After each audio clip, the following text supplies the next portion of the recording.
Donc nous arrivons maintenant aux Arabes. Et les Arabes étaient les habitants du désert de la péninsule arabique.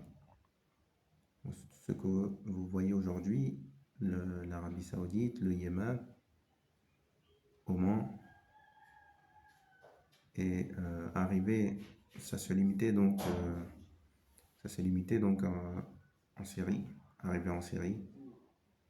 Il y avait des Arabes, mais il y a aussi d'autres peuples. Donc ils vivaient là-bas avec leurs avantages, avec les avantages du désert et les inconvénients. Quels sont les inconvénients du désert? C'est la sécheresse très intense dans le désert. Le fait qu'il est très difficile de faire de l'agriculture au désert. Et donc la sécheresse, la chaleur également. La chaleur très forte tout au long de l'année, si ce n'est de faibles périodes, de petites périodes. Mais les avantages du désert, donc, c'est que celui qui maintenant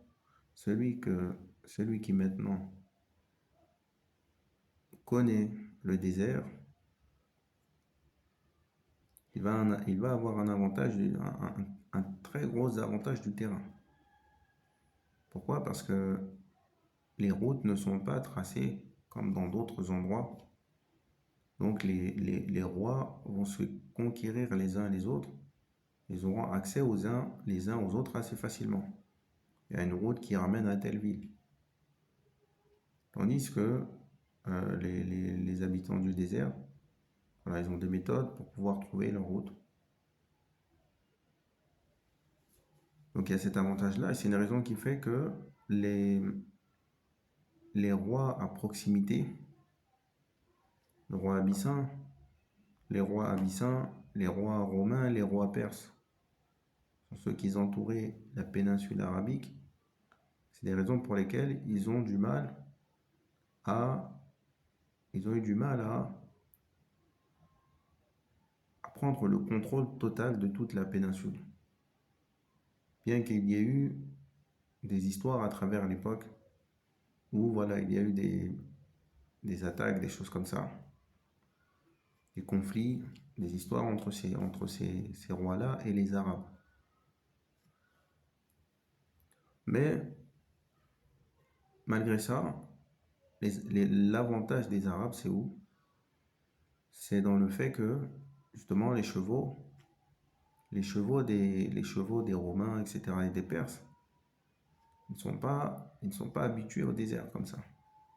Donc ce n'est pas facile pour eux de s'avancer, de conquérir des choses comme ça. Donc les Arabes ont eu l'avantage du terrain. Également, différents types de reliefs qui demandent des connaissances, qui demandent de l'habitude. Donc ils avaient cet avantage-là. Et puis, comme vous le savez, les Arabes sont organisés en familles, en tribus. Tandis que les Romains, les Perses, ils sont organisés plus en société et qu'il y a un dominant et que ça s'arrête ici. Donc malgré leur organisation, ils n'ont pas réussi à dominer toute la péninsule arabique, alors que les Arabes n'étaient pas par exemple, en combat entre deux armées, ne sont pas en capacité de réunir le même nombre de soldats que les rois aux alentours. Parce que les Arabes, justement, sont en tribus, sont ennemis les uns entre eux, avec les autres. Telle tribu est ennemie avec telle tribu. Donc ils ne s'associent pas. Tandis que les rois aux alentours, ils associent par la force. Donc le roi prend un endroit, maintenant l'endroit c'est pour lui. Et il étend sa domination sur le roi romain par exemple, il va étendre sa domination sur les villes aux alentours et il va en quelque sorte les romaniser. Donc, les enfants, ils seront éduqués sous l'éducation romaine. Les enfants, maintenant, ils auront dans l'optique de rentrer dans l'armée romaine, bien que ce n'étaient pas des Romains. De base, ils sont d'ethnies différentes. Mais, étant donné qu'il a romanisé, tout ce qui est sous son contrôle, donc, vient pour le bénéfice, pour le compte de Rome, pour le compte du roi des Romains. J'ai dit Rome, mais c'est plutôt le compte du roi des Romains. Comment est-ce que s'appelait sa ville principale? Allahu A'lam, mais Rome, en tout cas, c'est en Italie.